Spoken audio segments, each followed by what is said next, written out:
अस्सलाम वालेकुम। आज हमने स्टडी करना है कि मीन, मीडियन, मोड और रेंज को कैसे फाइंड किया जाए। काफ़ी आसान टॉपिक है, बहुत ज़्यादा दफ़ा पीपीएससी और एफपीएससी के एग्जाम्स में आ जाता होता है।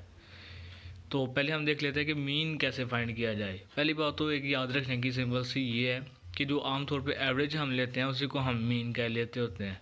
और दूसरी चीज़ ये कि एवरेज फाइंड करने का सिंपल सा तरीका है, जितनी भी वैल्यूज़ दी हो ना सेट में उस सब को ऐड कर लेना है और फिर सब को काउंट करके ना जितने भी डिजिट्स या वैल्यूज़ उसने दी हों सेट में उससे डिवाइड कर लेना है। अब इसकी एग्जांपल देखते हैं, क्लियर हो जाएगा। पहली एग्जांपल उसने दी हुई है कि 12, 15, 11, 11, 7 और 13 कुछ वैल्यूज़ हैं। हमने इसका फाइंड करना है मीन। सिंपल सा तरीका है, हम क्या करेंगे, पहले हम सारी वैल्यूज़ को ना ऐड कर लेंगे, यानी कि प्लस कर लेंगे। प्लस करने से वैल्यू का हमारा टोटल आंसर आएगा 69।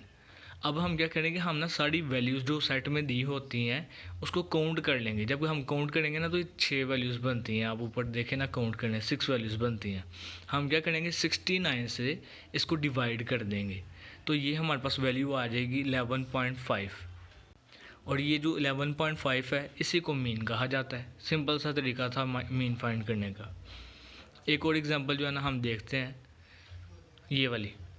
N electronics store sell CD player at the following prices.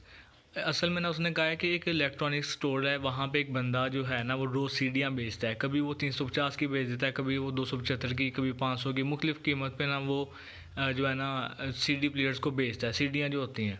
तो कहता है आप मीन निकालें कि एवरेज वो कितने की एक CD बेचता है। तो यानी कि हम यहाँ पे मीन फाइंड करने लगे हैं।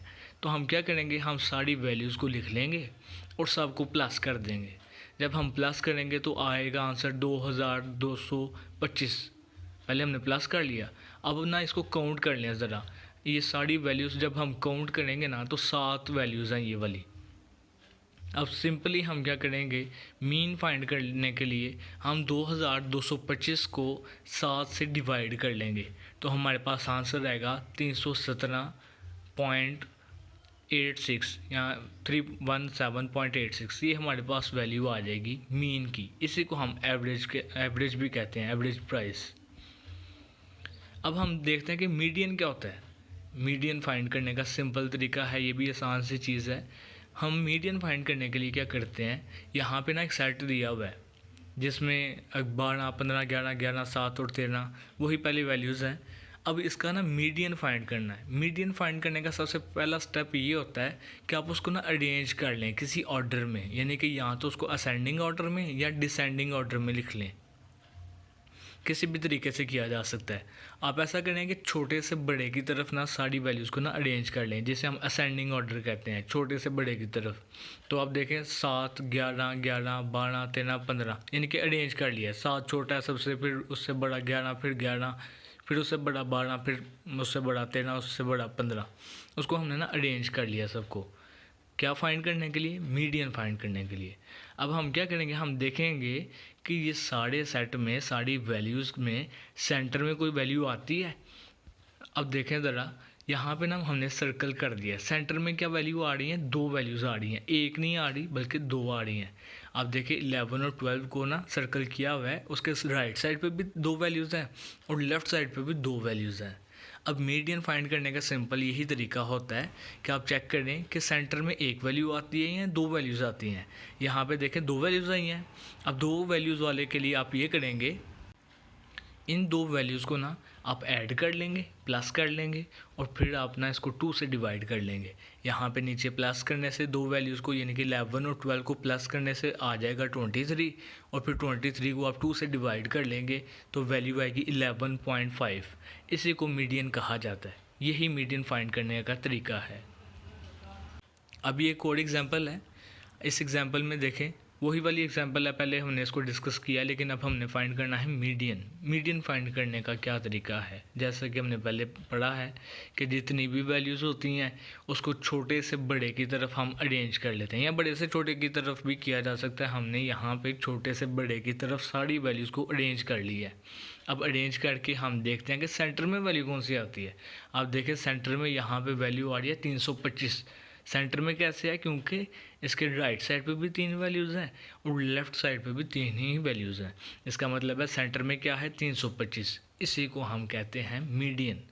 अब यहाँ पे एक चीज़ डिफरेंस देखें कि जहाँ पे सेंटर में एक वैल्यू होती है उसी को हम मीडियन कह देते हैं, लेकिन अगर सेंटर में 2 वैल्यूज़ आ जाएं तो जैसे कि पहले आई थी, फिर हम क्या करते हैं, हम दोनों को ऐड कर लेते हैं, प्लस कर लेते हैं, फिर हम 2 से डिवाइड कर लेते हैं मीडियन फाइंड करने के लिए।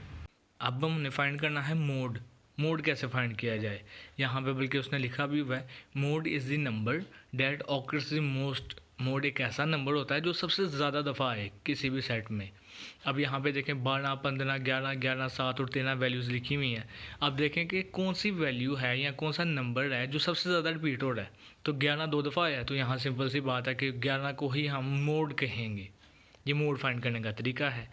अब आगे देखें ज़रा कि अब देखें sometimes a set of data will have more than one mod. वो कहता है कि कई दफ़ा ऐसा भी होता है कि सेट में एक से ज़्यादा दफ़ा भी मोड आ सकता है। वो कैसे, अब देखें यहाँ पे वैल्यूज़ लिखी हुई हैं 2, 9, 5, 7, 8, 6, 6, 4, 7, 5।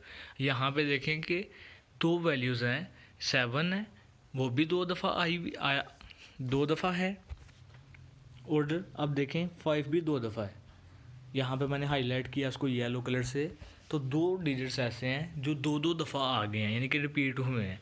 तो हम यहाँ पे कह देंगे कि ये जो डिजिट है, ये 5 और 7, यहाँ पे 2 डिजिट हैं जिसको हम मोड कहेंगे। तो ऐसे सेट को हम कहते हैं bimodal. 5 and 7 are both the mode and this set, ये वाले सेट को हम बाई मॉडल कहते हैं। अब हम देखते हैं कि कई ऐसे भी डाटा होगा, कोई ऐसा भी सेट होगा जहां मोड होगा ही नहीं। उसने कहा होगा कि मोड फाइंड करने, या एमसीक्यूज़ में आएगा कि ये एक सेट है, तो एमसीक्यू में बताएं कि यहाँ पे मोड कौन सा है, 7 है, 6 है, या मुख्तलिफ उसने वैल्यूज़ दी हो सकती हैं। लेकिन वो डी एक ऑप्शन ऐसा भी रखेगा कि वो जिसमें होगा नॉन ऑफ दीज। अब यहाँ पे देखेंगे वो सारे सेट में कि कोई ऐसा डिजिट है जो एक से ज़्यादा दफ़ा या सबसे ज़्यादा दफ़ा रिपीट हो रहा हो। तो यहाँ पे जैसे उसने लिखा हुआ है 3, 8, 7, 6, 12, 11, 2, 1, तो आप देख सकते हैं कोई भी ऐसा डिजिट नहीं है या कोई भी ऐसी वैल्यू नहीं है जो कि एक से ज़्यादा दफ़ा आई हो। तो हम यहाँ पे लिखेंगे कि इस सेट में कोई भी मोड नहीं है, क्योंकि कोई भी वैल्यू रिपीट ही नहीं हुई। अब फिर हम एक और वैल्यू को कंसिडर यहाँ पे कर लेते हैं कि वही वो जो ना सेट हम पहले डिस्कस बार बार कर रहे थे, इसमें हम चेक करते हैं कि मोड है या नहीं है। तो अब देखें 100, 275, 300, 325, 350, 375 और 500, इसमें देखें कोई भी वैल्यू ऐसी है जो कि रिपीट हो रही हो। तो देखें कोई भी ऐसी वैल्यू यहाँ पे नहीं है जो एक से ज़्यादा दफ़ा आई हो, तो हम कहेंगे कि इस सेट में भी मोड नहीं है। अब हमने ये एक चीज़ याद रख लीजिएगा, एक पॉइंट है कि मोड और मोस्ट 2 लफ्ज़ हैं जो कि काफ़ी बोलने में एक जैसे ही लगते हैं। तो वो उस तरह से याद रखने के लिए ना आप इसको याद रख सकते हैं कि मोड और मोस्ट, यानी कि जो चीज़ सबसे ज़्यादा दफ़ा हो उसी को हम मोड कहते हैं। ये इसको ज़रा देख लीजिएगा। अब हम लास्ट चीज़ है रेंज। रेंज कैसे फाइंड करते हैं, रेंज फाइंड करने का क्या तरीका होता है। तो यहाँ पे हम एक एग्जांपल लेते हैं। ये काफ़ी सारी वैल्यूज़ यहाँ पे लिखी हुई हैं। इसका सिंपल सा तरीका इसका भी है। इसका तरीका ये होगा कि आप इस पूरे सेट में 2 वैल्यूज़ को चेक कर लेंगे, देख लेंगे कि एक सबसे बड़ी वैल्यू कौन सी है और दूसरी सबसे छोटी वैल्यू कौन सी है। इस सेट में आप देखें कि 50 सबसे बड़ा डिजिट है, यहाँ सबसे बड़ी वैल्यू है, और 26 सबसे छोटी वैल्यू है। आप क्या करेंगे, आप सबसे बड़ी वैल्यू में से सबसे छोटी को सब्ट्रैक्ट कर लेंगे। यानी कि जैसे यहाँ पे 55 सबसे बड़ा डिजिट था और 26 सबसे छोटा था, तो यहाँ बल्कि उसने ना यहाँ मिस्टेक की हुई है। मैं यहाँ हाईलाइट कर देता हूँ कि यहाँ पे जो है ना ये 55 होना चाहिए, जहाँ उसने 50 लिखा हुआ ना 55 यहाँ पे होगा। तो 55 में से 26 को आप माइनस कर लेना तो 29 आता है। इसी को हम रेंज कहते हैं, और यही तरीका होता है रेंज फाइंड करने का। सबसे बड़ी में से सबसे छोटी को सब्ट्रैक्ट कर दिया जाए तो हमारे